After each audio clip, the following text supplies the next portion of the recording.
ये आदमी 27 घंटे तक इस केव के अंदर सर के बल फंसा रहा। ये एक ऐसा हादसा था जिसे सुनकर आपके रोंगटे खड़े हो जाएंगे।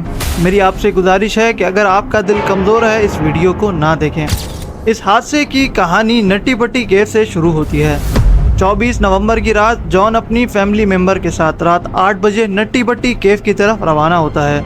जॉन और उसकी फैमिली इस केव में पहली दफ़ा जा रहे थे। उन्हें इस बात का बिल्कुल भी अंदाज़ा नहीं था कि आगे इन लोगों के साथ क्या होने वाला है।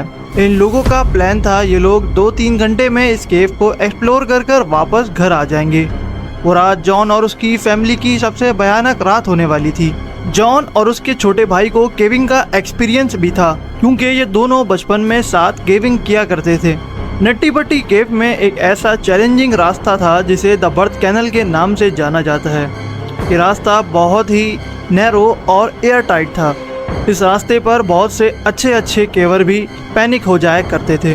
उन्हें निकालने के लिए वहां से रेस्क्यू टीम को बुलाना पड़ता था। इसी वजह से कई सालों पहले इस केव को बंद कर दिया गया था और फिर 5 मार्च 2009 को इस केव को दोबारा से न्यू रूल के साथ रीओपन किया गया। केव के रूल ये थे, केव के अंदर जाने से 21 दिन पहले आपको केव की अथॉरिटी से परमिशन लेनी होगी और आपके साथ 2 प्रोफेशनल केवर्स भी होने चाहिए। और जो ग्रुप अंदर जाएगा इनमें 2 एक्सपीरियंस केवर का होना ज़रूरी है। जॉन और उसका भाई बचपन से केविंग करते आ रहे थे जिसकी वजह से इन्हें अंदर जाने का परमिट ईजिली मिल जाता है। जॉन और उसकी फैमिली इस नट्टी पट्टी केव के अंदर पहुंच जाते हैं। जॉन इस केव की एंट्री से इन होता है। इस केव की एंट्री का साइज बहुत ही छोटा था। एक एक कर ग्रुप के सब लोग इस केव के अंदर इंटर हो जाते हैं। केविंग के दौरान शुरू में इन सब के कुछ घंटे तो बहुत ही अच्छे गुजरते हैं। जॉन को इस केव में बहुत मज़ा आ रहा था। उसने डिसीजन लिया कि वो केव के सबसे डेंजरस हिस्से को एक्सप्लोर करेगा और ये वही हिस्सा है जिसे द बर्थ कैनल के नाम से जाना जाता है, जहाँ पर प्रोफेशनल केवर भी पैनिक हो जाया करते थे। उन्हें निकालने के लिए भी रेस्क्यू टीम आया करती थी। जॉन उधर ही जाने का फैसला करता है। यह हिस्सा केव के सबसे डीप हिस्से में है। यहाँ पर इतने नैरो और कंजेस्टेड रास्ते थे कि बहुत ही कम लोग यहाँ पर जाया करते थे। यह हिस्सा इस केव की सबसे डीपेस्ट वाले हिस्से में था। यह हिस्सा केव के बहुत ज़्यादा डीप में है। इस बर्थ में इतने छोटे और कंजेस्टेड रास्ते थे कि बहुत ही कम लोग ही इस रास्ते पर केविंग किया कर पाते थे। जॉन इस बात से बिल्कुल ही बेखबर था। वो बस अपनी क्यूरियोसिटी में आगे ही बढ़ता जा रहा था।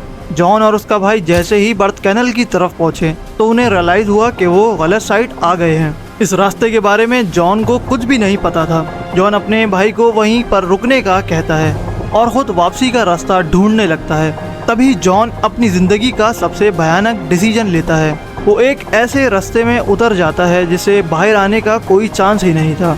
इस रास्ते में उतरकर जॉन की पोजीशन ऐसी थी कि इसका सर नीचे की तरफ और पाँव ऊपर की तरफ थे। एक हाथ सीने की तरफ फंसा हुआ था और दूसरा हाथ उसके सर की तरफ। जॉन वहीं से अपने भाई को आवाज़ लगाता है।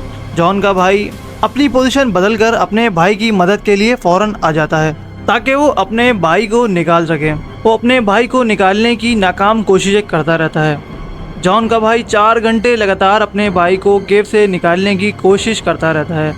आखिरकार दोनों ही पैनिक हो जाते हैं तो दोनों ये फैसला करते हैं कि जॉन का भाई बाहर जाकर रेस्क्यू टीम को अपने भाई की मदद के लिए लाएगा। तो जब तक जॉन को उधर ही इंतज़ार करना पड़ेगा। जॉन की मदद के लिए अब एक रेस्क्यू टीम आ चुकी थी। रेस्क्यू टीम इस बात को लेकर ज़्यादा परेशान थी कि जॉन डाउन पोजीशन में फंसा हुआ है। एक्सपर्ट का कहना था जॉन एक ऐसी पोजीशन में फंसा हुआ था, अगर इसको 8 घंटे के अंदर बाहर नहीं निकाला तो जॉन इस पोजीशन में ही मर जाएगा। जॉन को इस पोजीशन में फंसे रहने से उसके तमाम ऑर्गन काम करना छोड़ देंगे और उसे हार्ट अटैक भी आ सकता है। रेस्क्यू टीम की एक मेंबर सूजी केव के अंदर जाकर जॉन के दोनों पांव एक रस्सी से बांध देती हैं और जॉन को खींचने की पूरी कोशिश करती हैं, मगर वो जॉन को बिल्कुल भी हिला नहीं सकी। फिर रेस्क्यू टीम बी को इस्तेमाल करते हुए वो पूरे केव में दर्जनों पुली इंस्टॉल कर देते हैं ताकि जॉन को पुली के जरिए खींचकर बाहर निकाला जाए। आखिरकार 6 घंटे की लगातार मेहनत के बाद सब पुली इंस्टॉल हो गई और जॉन को एक रस्सी के साथ खींचने की तैयारियां शुरू हो गईं।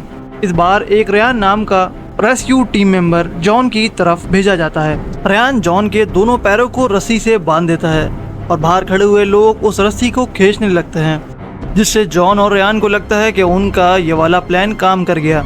जॉन रेयान के इतना करीब आ जाता है कि इन दोनों का आई कांटेक्ट भी हो जाता है। तभी अचानक से एक हादसा होता है। जिस पुली के जरिए जॉन को खींचा जा रहा था वो पुली अचानक से टूटकर रेयान के मुंह पर लग जाती है, जिससे रेयान थोड़ी देर के लिए सुन्न हो जाता है। उसे कुछ भी अंदाजा नहीं होता कि उसके साथ हुआ क्या है। फिर हमें जॉन को दिखाया जाता है कि जॉन इतनी ऊंचाई से सर के बल दोबारा उस जगह पर नीचे जा गिरता है।